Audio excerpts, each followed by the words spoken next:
예, 방금 소개받은 서울대학교의 김호경입니다.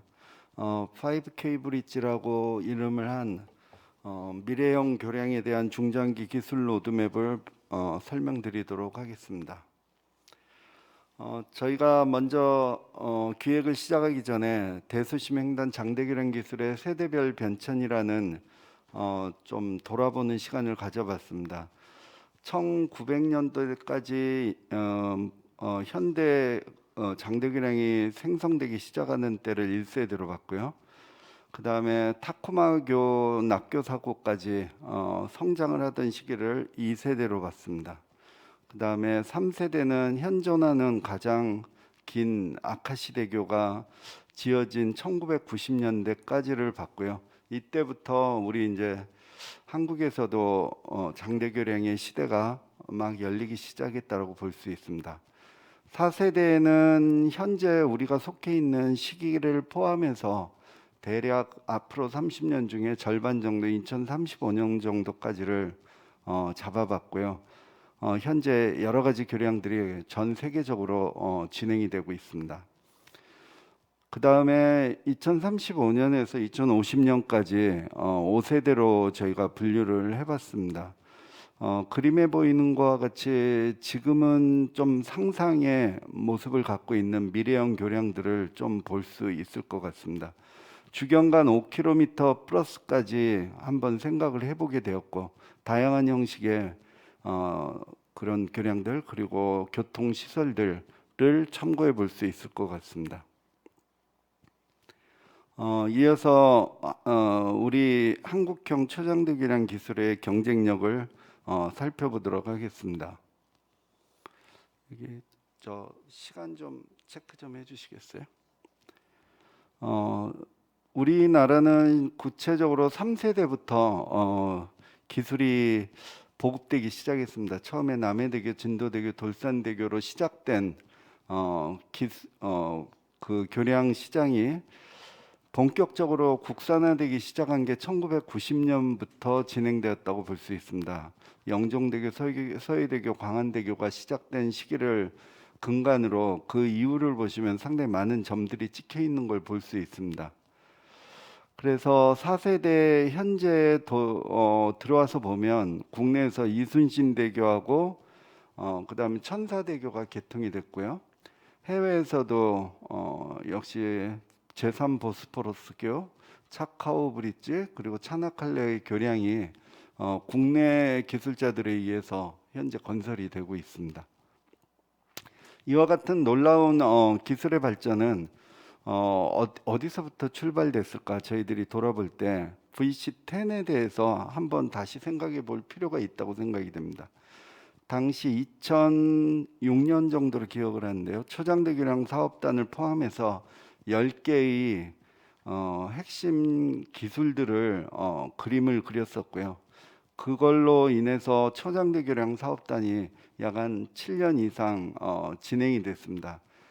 그때 개발된 여러 가지 기술들 그리고 그때 기획을 하면서 저희들이 생각했던 해외의 가장 긴 교량을 우리 손으로 지어보자라고 생각했었던 거에 대해서 현재 차나칼레의 교량이 지어지고 있는 것을 보면 당시에 우리들이 꿈꿨었던 것들이 거의 현실로 이루어지는 것들을 볼 수 있었습니다. 저희들이 조사해 본 바에 따르면 최근까지 국내에 건설된 케이블이 달린 케이블 교량이 총 93개입니다. 상당히 많은 숫자죠. 그리고 이 공사비에 투입된 재원들을 살펴보니까 15조 원 정도가 되고요. 잘 아시다시피 교량은 목표 수명이 100년이 넘기 때문에 이 교량을 짓는 것뿐만 아니라 앞으로 이제 유지 관리하는 데에도 상당한 기술력이 필요한 부분들입니다. 또한 지금 오른쪽 그림에서 파란색으로 표시된 부분이 초장대 사업단이 진행되던 그 시기입니다. 15년까지. 그때 이후로도 계속해서 이제 교량이 늘어왔고요. 특히 저희들이 생각했던 해외 마켓 쉐어가 하나의 중요한 사항이었는데 누적 해외 케이블 교량 수주액을 보시면 그 이후에 이 장대 교량 분야에서 획기적으로 올라간 것을 볼 수 있고 따라서 장대교량과 같은 첨단 기술은 해외 마켓에서의 경쟁력을 확보한다면 충분히 돌파할 수 있는 부분이다라는 그런 입증이 될 수 있습니다. 그래서 말씀드린 바와 같이 자랑스럽게도 지금 2kg가 넘는 차나칼리 교량을 우리가 대림하고 SK에서 지분 50%를 가지고 짓고 그 다음에 사업을 실제로 수행하는 일까지 진행되는 그런 놀라운 결과들을 낳고 있습니다. 이어서 4세대와 5세대 사회환경 변화와 관련 기술의 변화 양상을 한번 돌아보도록 하겠습니다. 긍정적인 시각과 부정적인 시각이 공존하고 있습니다. 사실 우리 이제 미래형 환경이 왼쪽 그림과 같이 밝은 모습도 있고 좀 기대되는 면도 있지만 오른쪽 같이 해수면 상승 여러 가지로 우리를 힘들게 하는 이슈들이 공존하고 있습니다. UN에서도 글로벌 골이라는 걸 17개 했고 그중에 이제 9번을 보면 창의적인 인프라스트럭처를 요구하고 있는 그런 하나의 근간이 되기도 합니다. 또한 여러 가지 자료들을 조사해 보면 앞으로 이제 인프라에 대해서 새로운 위협들이 도사리고 있습니다. 특히 요즘 화두가 되고 있는 건 휴먼 메이드 데미지, 그러니까 테러 폭발, 또 실제로 사이버 공격 이와 같은 것들이 우리 인프라가 노출돼 있는 것들이 앞으로 이런 부분들에 있어서의 중요한 이슈가 될 것 같습니다. 저희들이 이런 배경을 토대로 지난 1년간 전문가 설문조사를 토대로 구성기술을 도출하고 앞으로 미래교량에 대한 4대 중점 분야를 한번 도출해 봤습니다. 그래서 도출해 본 결과 첫 번째, 미래형 초연결 교량기술 선점이 필요하다. 그 다음에 두 번째, 환경변화 적응형 지속가능한 기술이 구현될 필요가 있다. 그 다음 세 번째, 스마트 팩토리형 시공 및 유지관리를 실현할 필요가 있다.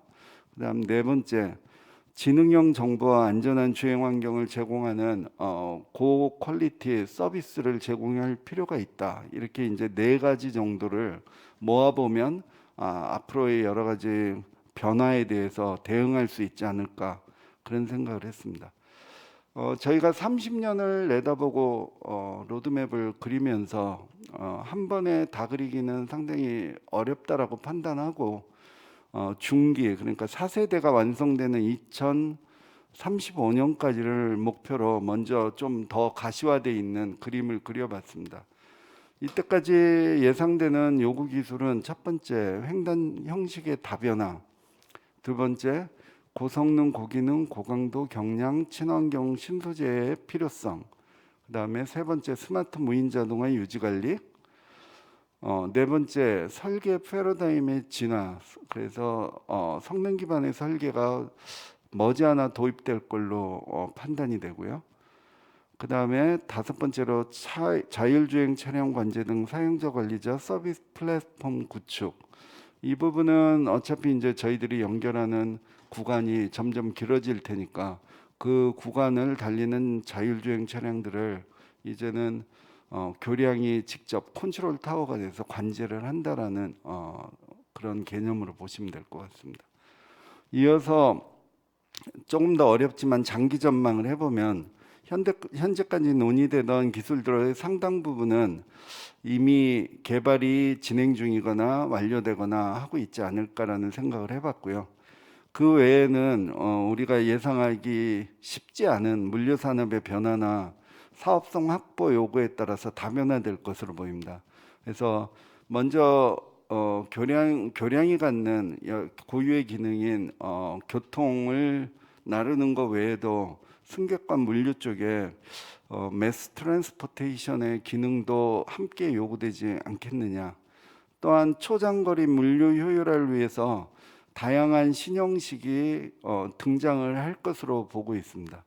그 다음에 하이퍼루프를 이용한 물류 혁신, 교통 혁신이 결국 이런 연결 프로젝트의 가장 이제 중요한 목적이 될 거고요. 유지 관리나 내구성 거의 이제 수명 무한대의 내구성 재료들이 등장하지 않을까 이런 생각을 해봅니다. 그래서 예상되는 이슈를 보면 대륙 간의 횡단뿐만 아니라 미국과 같은 나라에서 내륙 간의 횡단에도 이러한 연결 이슈들이 상당히 존재할 것으로 보이고요. 탄소 중립과 무인화는 저희들이 기본적으로 끌고 가야 되는 이슈인 것 같습니다. 이로부터 도출되는 키워드들을 보면 하이프루프나 수중교량 같은 뉴 타입 브릿지, 그 다음에 뉴 머티리얼, 그 다음에 최근에 많이 이제 좀 화두가 되고 있는 설계 기반, 그러니까 모폴로지 최적화 같은 기반의 설계 기술, 그리고 다소 이제 이런 연결 기술하고는 좀 차이가 있지만 시빌돔 같은 어떤 컨트롤된 환경을 구성하는 그래서 이런 것들을 해봐야 우리가 더 먼 우주로 또 나갈 수 있지 않을까라는 생각을 해봤고요. 그다음에 교량의 기능이 이제 멀티펑셔널 기능을 같이 해야 될 것이다. 그래서 네트워크나 파이프라인을 감당하는 역할까지도 충분히 할 거고요. 그 다음에 이제 해상으로 계속 나가면서 여러 가지 탄소 배출 규제나 신재생 에너지 연계되는 전략들이 많이 도출될 것으로 보입니다. 그럼 그간 저희들이 이제 준비해봤던 로드맵의 근간을 한번 설명을 드리도록 하겠습니다.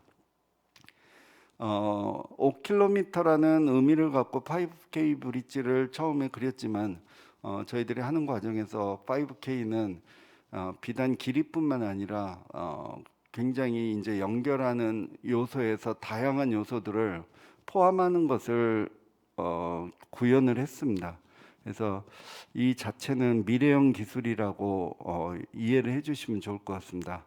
먼저 비전을 세 개를 하나로 이어주는 미래형 초연결 기술 실현이라는 비전을 갖고 정책 목표로는 미래 교통 수요와 기후 변화에 대비하는 최첨단 기가 크로싱 글로벌 경쟁력 확보라는 목표를 수립했습니다.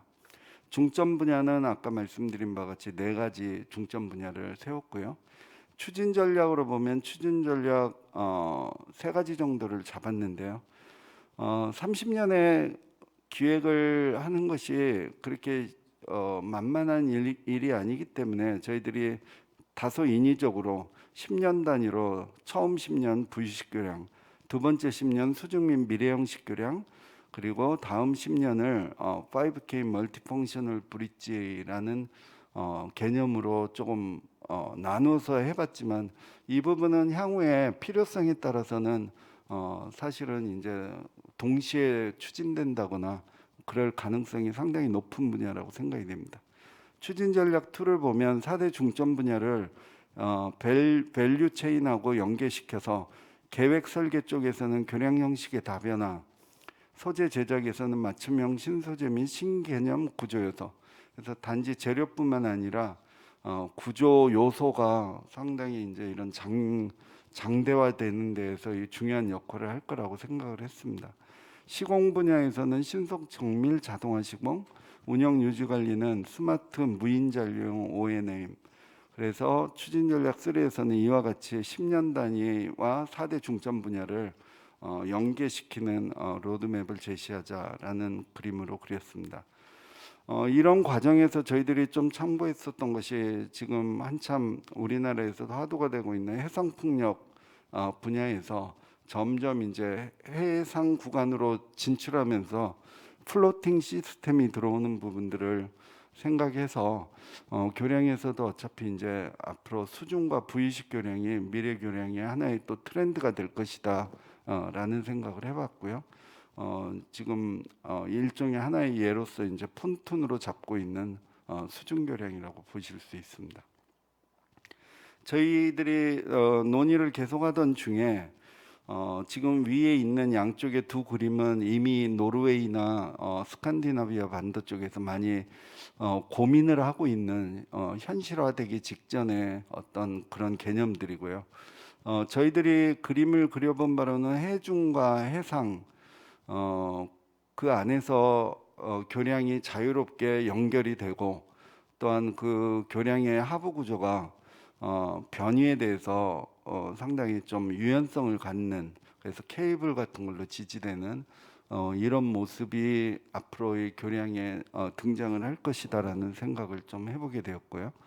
특히 멀티펑셔널 다기능 교량에 대한 단면은 보시는 바와 같이 미래의 교통수요인 하이퍼루프가 장착이 되고, 그 다음에 기존 교통 시스템이 다니지만 트랜스포테이션을 연결하는 트랙들이 들어갈 것이고, 그 다음에 그 외에도 유틸리티 가스 전력선뿐만 아니라 물류 컨베이어 시스템을 예를 들어 상당히 빠른 속도로 캡슐형으로 보낼 수 있는 이러한 것들까지도 교량에 같이 함께 인프라 시스템으로 묻힐 것으로 보입니다.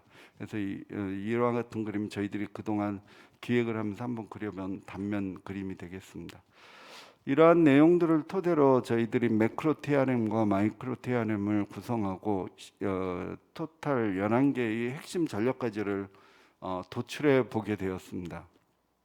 먼저 매크로 TRM을 보시면 추진 전략 1번이 부유식 수중립 미래형 교량 멀티펑셔널 5K로 이렇게 세 번으로 좀 나눠서 대별을 해봤고요. 추진 전략 2는 4대 중점 분야를 밸류체인하고 연계시켜서 계획, 설계, 소재 제작, 시공, 운영 및 유지 관리 이렇게 분류해서 그 해당 기간 동안에 분야 밸류체인 분야별로 이루어질 수 있는 큰 기술 그룹들을 저희들이 나열을 해보았습니다. 실제로 그 안에서 가장 이제 좀 저희들이 핵심적으로 생각되는 그 과제들을 키워드 위주로 한번 나열을 해봤고요.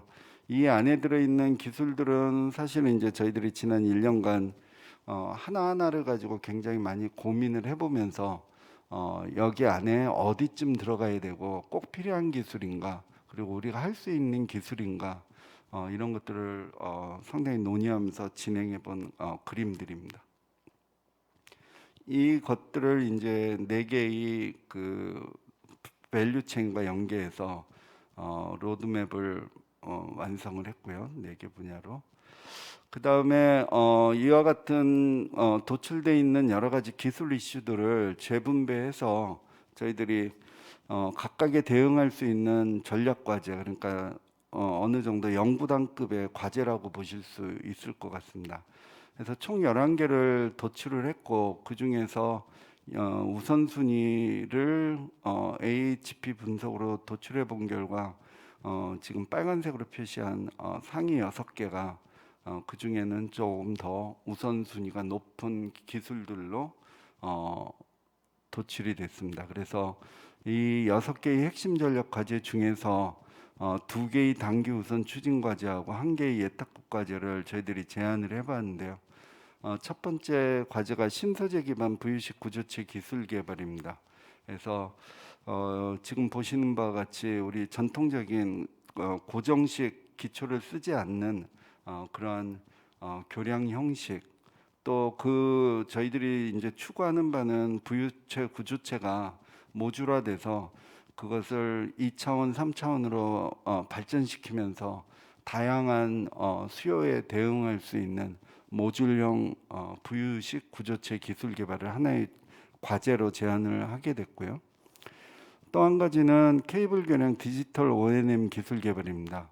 저희들이 멀티 스케일이라는 용어를 쓰게 됐는데 일단 첫 번째 스케일은 세이프티 O&M입니다. 그다음 스케일 2는 서비스빌리티 앤 듀러빌리티 O&M이고요. 스케일 3는 인터랙티브 O&M. 그래서 브릿지와 모든 브릿지를 사용하는 썸띵이라고 할 수 있는 것들과의 커넥션 문제를 저희들이 좀 다루고자 하는 지금 당장 93개의 교량에 순차적으로 적용될 수 있는 기술이라고 생각했고요. 그다음에 5K 브릿지라는 것을 멀티 디멘셔널 멀티 펑셔널 커넥티비티 포 하이퍼 스페이스로 정의를 하고 비단 공간의 연결뿐만 아니라 시간과 여러 가지 가상 공간을 연결할 수 있는 연결의 컨셉을 제안하는 이런 과제들을 한번 검토해보는 그런 내용으로 정리를 좀 진행했습니다. 마지막으로 미래 전망에 대해서 좀 말씀드리겠습니다. 수에즈 운하에서 마비 사고가 생겼을 때 이제 이런 것들을 보면 우리가 뭔가 육로 연결이라는 거의 중요성을 다시 한번 좀 생각해 보게 되는데요. 이런 부분에 대해서는 해외에서도 계속해서 여러 가지 대상지들이 나오고 있습니다만, 일본에 보면 트랜스 글로벌 하이웨이, 그래서 우리나라를 포함한 전 대륙이 연결되는 컨셉에 대해서 저희들이 모두 다 전 세계가 꿈을 꾸고 있는 것 같습니다. 그 외에도 지브랄타 해협은 유럽과 아프리카를 연결하는 거고, 네 번째 나와 있는 건 남미와 북미를 연결하는 프로젝트도 구상이 돼 있고요. 그 외에도 여러 가지 교량 후보지들이 계속 인류의 이제 도전에 이렇게 앞에 놓여 있습니다. 그래서 우리나라를 포함해서 아까 이제 그림을 그려봤었던 그런 사이트들을 한번 표시를 해봤고요. 그 외에도 스칸디나비아 반도에서는 페리가 다니던 루트를 현재 교량으로 대체하는 사업이 본격적으로 시작됐고, 노르웨이에서는 E39이 이미 착수가 됐고, 그 외의 나라에서도 상당 부분 이런 쪽에 다양한 형식의 교량이 시도될 걸로 보이고요. 오른쪽에 필리핀에서도 이와 같은 연결 문제들이 논의가 되고 있고요. 이 속에는 터널뿐만 아니라 침매 터널, 부유식 교량 뭐 이런 것들이 다 같이 함께 검토가 되고 있습니다. 우리나라에서도 비무장지대인데 4km에 달하죠. 그런데 우리가 통일이 된다면 이런 그동안 잘 보존돼 있는 자연을 지키는 의미에서 일테면 5km짜리 교량 기술을 가지고 있다면 한 번에 넘어갈 수 있는 그런 생각도 저희들이 같이 해볼 수 있었습니다.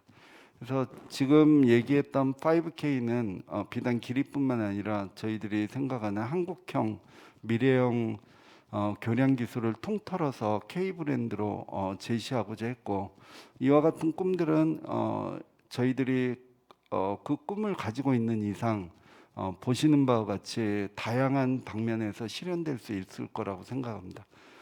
관심 많이 부탁드리고요. 저희들 마무리 잘 하도록 하겠습니다. 감사합니다.